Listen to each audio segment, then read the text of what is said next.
どうも、動画動画 TV の動画です。今日ですね、あるものが家にやってきました。それが、任天堂クラシックミニスーパーファミコンです。はい。実はね、これ海外モデルで、スーパーニンテンドーエンターテイメントシステム、略して SNES って言われるんですね。で、日本国内のミニスーパーファミコンは、確か10月の5日に発売だったと思うんですけど、海外は少し早めで、今日の9月の29日が発売日でした。まあ少なくともカナダはね、9月の29日が、発売日でした。実は事前予約が開始された時に、オンラインストアの、サイトが、ページがクラッシュしちゃって予約できなかったんですよ。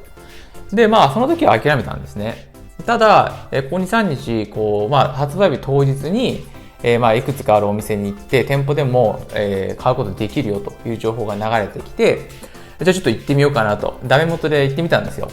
で、僕が行ったのは、トイザらスですね。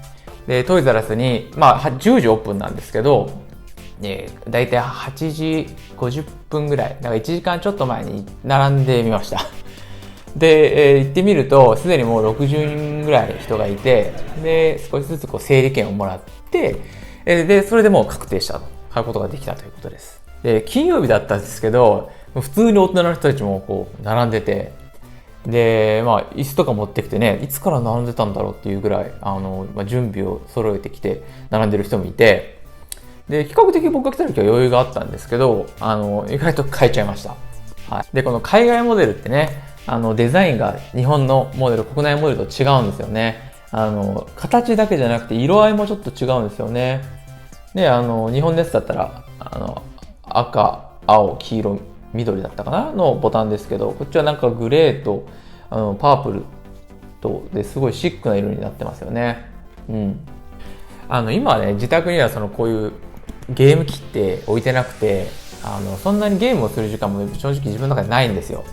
だから、はっきり言ったらそんなにゲームを欲しいかって言われるとそうでもなかったんですけど、なんていうんですかね、これ値段安いですし、なんか昔の懐かしのゲームが入ってるっていうので、ちょっと買ってみてもいいかなと。リビングに置いといて、暇な時にちょっとプレイしてみてもいいかなと思って買ってみました。最近のね、ゲーム、プレイステーション VR とかね、ああいう本当最新のゲームも欲しいんですけど、やっぱり高いし、買ってもなんかちょっと遊べる時間少ないかなと思って、それはあまり手出せなかったんですけど、なんかね、スーパーファミコン、スーファミって言ったら、ちょっと欲しいなと思って、懐かしむ思いで買ってみました。今日はですね、ちょっとこちら、開封から、セットアップの方まで、紹介していきたいと思います。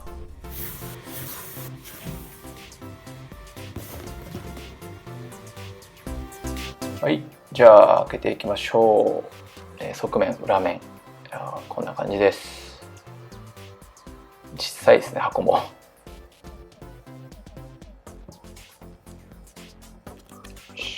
ここから開けてスライドして出していきます。はい。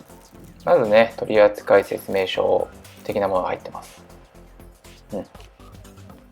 もちろん全部英語ですね。はい。で、こちらの方には収録されているソフトについての説明等が書かれてます。コンパクトに入ってますね。で、こっちが電源アダプターですね。で、こちらが、HDMI ケーブル。これでテレビにつなぎます。はい。で、こっちが電源ケーブルになります。昔だったらね、赤、白、黄色の3ケーブルあったんですけど、これがないのは嬉しいですね。ほぼオリジナル版と同じサイズの印象ですね。じゃあ、いよいよ開けていきます。本体。じゃじゃん。馴染みがないですね。日本型のものと違うんで。なんか軽くてですね、本体っていう感じがしないんですよ。ちょっとおもちゃみたいな感じ。で、HDMI ケーブルと電源ケーブル、ポートです。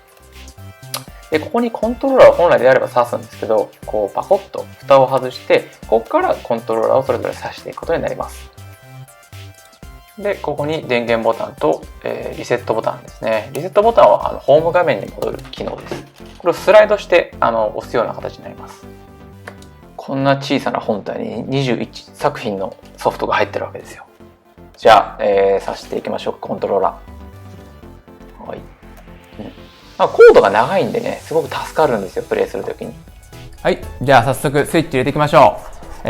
今、HDMI ケーブルで本体とテレビがつながっている状態です。で、パワーとリセットっていうボタンがあるんですけど、このパワーボタンをオンにするとスイッチがつくはず。じゃあ押してみますね。はい。お、来た。こうやってランゲージで言語を選択するようになってます。で、日本語、これ海外版なんで日本語がないんですよ。だから英語を選びます。来ましたね。いや、懐かしいですね。ゼルダとか、ヨッシーアイランド、ドンキーコング。正直ね、僕の知らないゲームも入ってるんですけど、これらのゲームって僕は子供の頃に日本語でもちろんプレイしてたので、ちょっと英語版になると違和感があるかもしれないですね。でもね、知ってるゲームはストーリーも分かってるんで、特に問題ないかなと思います。はい。で、日本版の、スーパーファミコンミニの方では入ってるソフトが違うみたいなんですよ。例えば、ゴエモンとか、あとストリートファイター2ですよね。こっちはストリートファイターターボなんですよ。だからちょっと入ってるソフトが違うみたいなんで、ちょっと楽しめる要素が違うかもしれないですね。日本版と海外版では。はい。開封編は以上となりますが、実際にプレイしているところの動画は次の動画で紹介したいと思います。で、ブログやツイッターの方でも、いろいろ発信してますんで、ぜひよかったらそっちの方もフォローしてみてください。概要欄の方にリンク貼ってきます。はい。ご視聴ありがとうございました。では。